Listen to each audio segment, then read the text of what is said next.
За. За уран зураг мэдээлэл ямар шүү байдалтай гэж байна. Тэгэхээр энэ намрын уран зураалтын ажил бас 9 сарын эхний 7 хоног бас хурд хунцтай байлаа. Нийт ихэнх газар тариалан бус нутгуудаар. Тэгэхээр 9 сарын эхний 3-4 хоног бол ажилласан, хураасан байгаа. За нэг түр бас нэг 5-6 хоног агарын сааталтаа хурд хунцтай байсны улмаас бол саатаад одоо 11-ээс ерөөхдөө орон даяар уран зураалт бол жигдэрч эхэлж байна.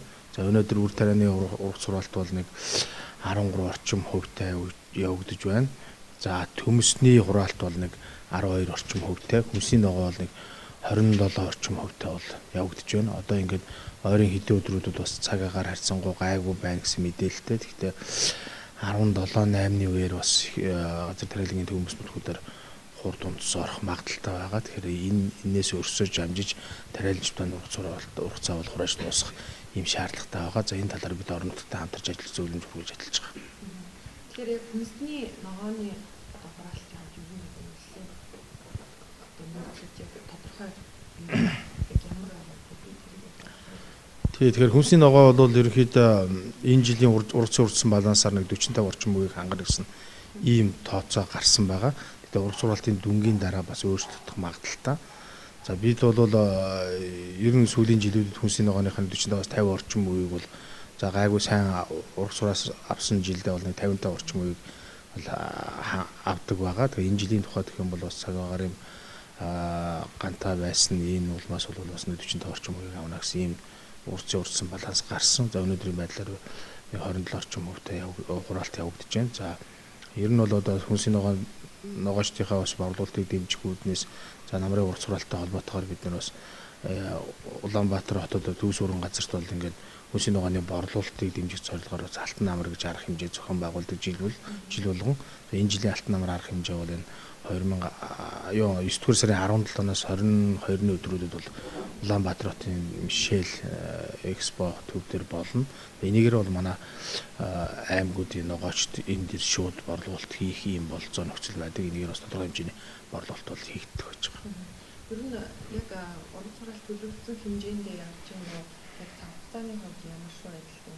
Энэ сайхан бас хойноос одоо хугацаа шиг төхөөрөмжүүд болж ирж байна шүү дээ. Тэгэхээр уран зураалт бол яг технологийн хугацаанд бид хурааж авах гэсэн юм төлөвлөгөөтэй байгаа.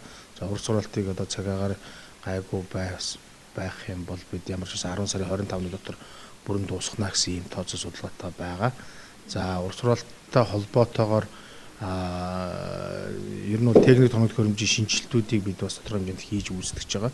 Тэгэхээр одоо сая Оросын улбаны улсаас 10 сая долларын техник тоног хөрөмжүүд бид энэ жилийн 1-р сараас эхэлж хөөцөлдсөн байгаа. Тэгээд саяны уран зураалттай яг цаг хугацаатай давхцаад амжаад бас орж ирлээ. Тэгэхээр өнөөдөр үр тарианы 35 компани орж ирсэн энэ яг хураалтаас өмнө орж ирээд одоо аж ахуйн нэгжид очиод явж байгаа. Аж ахуйн нэгжид гэрээ байгуулад авч байгаа. Дээрээс нь бүтгэрийн машины шинжилтийг бас сүүлийн жилүүдэд тухайлах юм бол сүүлийн 10 жил бол тодорхой хэмжээнд хийгдээгүй байсан.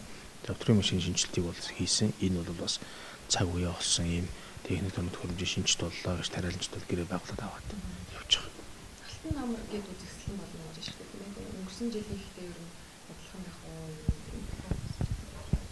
Тий, алтан намрын арга хэмжээ бол жил болгон улам жил бол зохиогдож ирсэн.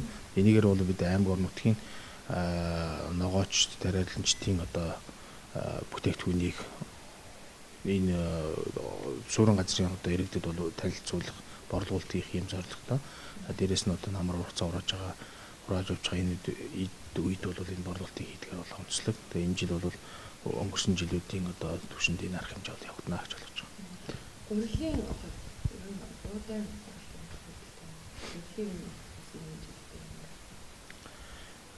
Тэгэхээр сая гарсан ургацын урьдсан балансаар бол бид ямар ч сан дотоодынхаа урлагийн хэрэгцээнд шаарддаг нийт буудааны 54 орчим хувийг бол хурааж авах гэсэн ийм тооцоо гарсан. Гэхдээ энэ бол уран зураалтын дүн гарсны дараа бас дээшээ доошоо баг зэрэг өөрчлөгдөх магадaltaй.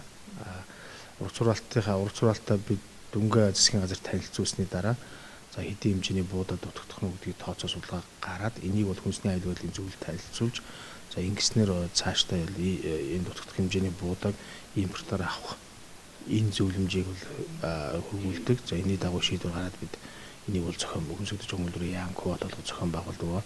За яамнаас барьж байгаа бодлого бол энэ дутагдах хэмжээний одоо буудааг бол буудаа хэлбэрээр оруулж ирнэ. За гурилаар бол оруулахгүй гэсэн ийм байр суурьтай байна.